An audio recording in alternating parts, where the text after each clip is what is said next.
Next question we have is check whether 150 is the part of this AP और not. हमें यहाँ पर ये चेक करना है कि 150 इस AP का पार्ट है या नहीं है, लेकिन ये AP हमें क्या गिवन है 11, 8, 5, 2।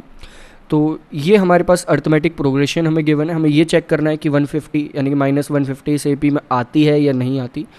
सो हम स्टार्टिंग में अज्यूम कर लेंगे, लाइक हमने एग्जाम्पल्स में भी करा था। जब आपने एग्जाम्पल देखे थे इस टाइप के क्वेश्चंस के, तो वहाँ पर आपने देखा था कि सबसे पहले हम अज्यूम कर लेते हैं, लेट अस अज्यूम कि -150 जो है वो इस AP का पार्ट है। अगर AP का पार्ट है तो वो एक फिक्स्ड टर्म होगी, या एक तरह से हम कहें कि जैसे ये फर्स्ट टर्म है हमारे पास, ये सेकंड है हमारे पास, ये थर्ड है, ये फोर्थ है, यानी कि इसी तरह से -150 कोई एक टर्म होगी, लाइक 27, 28, 35, 80 कोई एक टर्म होगी, लेकिन वो पॉइंट में नहीं हो सकती। हम ये नहीं कह सकते कि ये 1.1 टर्म है, ये 2.4 टर्म है, और इसी तरह से 150 और वी कैन से -150 6.1 टर्म है।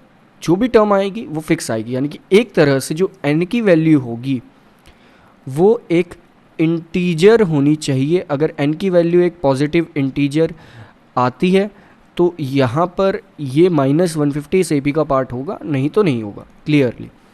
सो हम कह सकते हैं एक तरह से an हमें पता चल चुका है यहाँ पर है कि ये इस AP का पार्ट है, तो हमने मान लिया कि इस AP का पार्ट है, लेकिन हमें ये नहीं पता ये कौन से नंबर का की ये टर्म है। तो ये होगा an इक्वल -150। A की जो वैल्यू है वो 11 है यहाँ पर, और D जब आप कैलकुलेट कर लेंगे तो वो आएगा 8 - 11, और 8 - 11 होगा -3। तो हम इसे उसी अकॉर्डिंग लिख देंगे, लाइक हम फॉर्मूला यूज़ करेंगे an equal A plus n minus 1 multiplied by D यहाँ पर। सो नेक्स्ट ये हो जाएगा हमारे पास an हमें पता है -150 इक्वल A हमें पता है 11 plus n minus 1 multiplied by -3, और ये -11 जब लेफ्ट साइड शिफ्ट हो जाएगा तो ये भी नेगेटिव वैल्यू में कन्वर्ट हो जाएगा। तो ये हमारे पास आ जाएगा -150 -11 दोनों एक तरह से ऐड हो जाएंगे, और ऐड होके आएगा -161 equal n minus 1 multiplied by -3। और अब ये डिवीजन में चले जाएगा -3 यहाँ पर, तो एक तरह से -161 अपॉन -3, माइनस से माइनस यहाँ कैंसिल आउट हो जाएगा, equal n minus 1।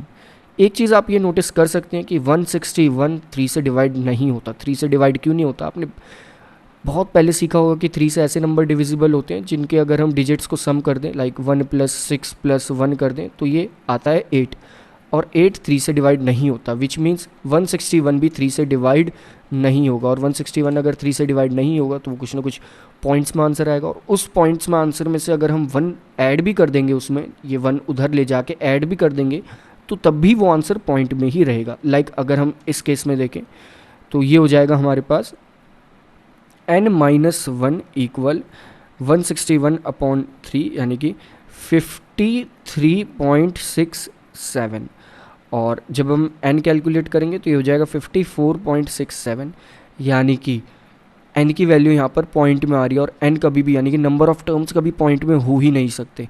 So which means ये जो -150 यहाँ पर है हमारे पास, दैट इज़ ये -150 जो हमें क्वेश्चन में गिवन है वो इस AP का तो पार्ट नहीं है।